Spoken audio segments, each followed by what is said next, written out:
E agora a nossa próxima pauta está relacionada a reforços. São Paulo já começou a trabalhar ali nos bastidores junto com a diretoria do Flamengo, pensando já em reforços para o meio do ano. O Flamengo, o Jorge Paulo ele conversou com os dirigentes do Flamengo ali falando que não ia pedir muito reforço, até porque a janela de transferência está fechada.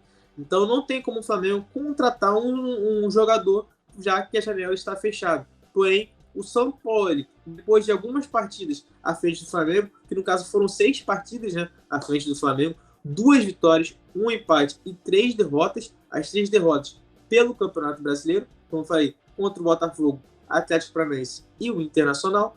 O São Paulo já começou a dar fazer aquele diagnóstico, né, de qual posição o Flamengo precisa de reforços, e a lista de reforços aumentou para 7.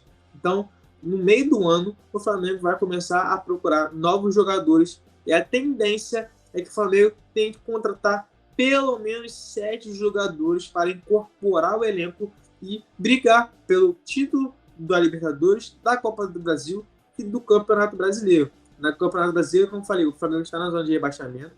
Na Copa do Brasil, o Flamengo está nas oitavas de final e vai jogar contra o Fluminense. 2 jogos muito importantes contra o Fluminense. Lembrando que o Flamengo foi goleado pelo Fluminense no Campeonato Carioca, então tem aquele um pouco de revanche, né, para tentar eliminar o grande rival na Copa do Brasil. E na Libertadores está em segundo lugar, atrás do Racing, no grupo A da fase de grupos da Libertadores. Então o Flamengo tendo um pouco mais de reforços, que no caso a tendência é que seja pelo menos 7, o Flamengo tenha um elenco ainda mais incorporado e brigue pelos principais títulos da temporada. Lembrando também que a final da Libertadores desse ano será no Maracanã. Então, é mais uma chance do Flamengo chegar a uma final de Libertadores, porém no Maracanã. A última final no Maracanã foi em 2020. Na época, o Flamengo foi eliminado para o Racing, que hoje está no grupo do Flamengo na fase de grupos da Libertadores. Foi eliminado nas oitavas de final. E na época, o Palmeiras foi campeão no Maracanã por cima do Santos. Ganhou do Santos por 1-0 e foi campeão. Agora, com o Maracanã sendo um palco de mais uma final da Libertadores, o Flamengo vai em busca de fazer, né, essa final no Maracanã, em casa, diante da torcida do rubro-negro, que caso o Flamengo chegue à final, com certeza vai adotar o Maracanã e fazer uma grande festa. E desses 7 reforços, eu vou citar aqui para vocês as posições que o Flamengo vai em busca. Claro, essa notícia e essa pauta você confere com certeza, sem dúvida nenhuma, no colunadofla.com. Você encontra todas as notícias, as principais informações referentes ao Flamengo no colunadofla.com. E essa aqui também está lá presente, e eu vou citar aqui para vocês as posições que o São Paulo diagnosticou e que também a diretoria está de olho para contratar a partir da janela de transferência de inverno, que, como falei, a janela no momento está fechada e será aberta a partir do meio do ano. Então aqui, ó, na nossa matéria você pode ver aqui, ó, que o Flamengo vai reforçar praticamente todas aquelas posições ali, né? Mas a zaga, o Flamengo está precisando de zagueiro, muitos jogadores estão sendo machucados. Davi Luiz, nas últimas 2 partidas contra o Racing e contra o Atlético Paranaense, sequer foi relacionado. Então, os 2 zagueiros que estão tendo mais confiança do São Paulo é Fabrício Bruno e Léo Pereira. O Pablo e o Rodrigo Caio não estão com aquela confiança em dia, podemos dizer. Não à toa, não entra em campo com o Jorge Sampaoli. A posição de volante, principalmente porque o João Gomes deixou o Flamengo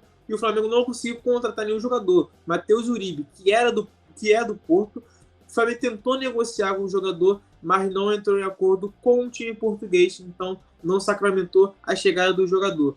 Um meia, claro, aquele famoso meia ali, por conta do Arrascaeta. O Arrascaeta frequentemente é convocado pela seleção uruguaia, e também, caso ele acabe se machucando, o Flamengo tem um jogador ali para repor o Arrascaeta, que é bastante difícil. O Flamengo está desde 2019 tentando contratar um reserva de luxo para o Arrascaeta, e até o momento não conseguiu contratar. Outro ponto importante também, ponta direita. No momento, o Flamengo só tem o Marinho na ponta direita. Então, o Flamengo não tem muita opção para aquele setor. O Cebolinha joga mais pela esquerda. O Bruno Henrique, que voltou de lesão, também joga um pouco mais pela esquerda. Então, um ponta direita, aquele jogador que parte para cima, vai até linha de fundo, o Flamengo só tem o Marinho. E o Marinho, como grande parte da torcida do Flamengo que está observando, não tem jogado bem. Não à toa, é reserva do Flamengo. E para fechar também, temos a ponta esquerda. Como eu falei, o Flamengo tem o Cebolinha, tem o Bruno Henrique que está voltando, porém são jogadores que não estão sendo constantes.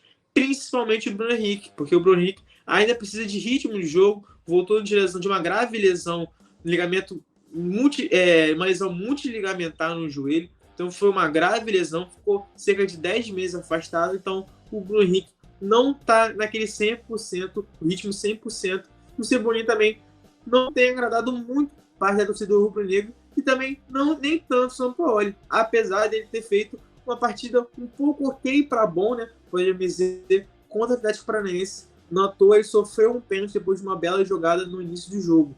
Então, o Flamengo também pensa na ponta esquerda. Essas são as posições que o Flamengo pensa em se reforçar, já pensa de olho na janela de transferências que vai ser aberta no meio do ano. Como falamos na primeira pauta, o Rossi já vai chegar a partir de julho. Então, o Rossi, podemos dizer, já foi contratado, né, pelo Flamengo no início do ano, mas pode dizer que o Rossi é um reforço para o Flamengo, já pensando do segundo semestre, né, já que o Rossi só chega a partir do dia 1º de julho. Alô, nação do Mengão! Esse é o Coluna do Fla, seja bem-vindo! Se inscreva no canal, não esqueça de deixar o seu like, pega o link, compartilha pra geral, comente bastante, queremos te ouvir. Aqui você tem a melhor transmissão dos jogos do Flamengo na internet. O Coluna é brabo e tem o Pod Fla, o podcast da nação. É muita resenha e um show de cobertura do maior do mundo, do jeitinho que a nação merece. Esse é o Coluna. Saudações rubro-negras!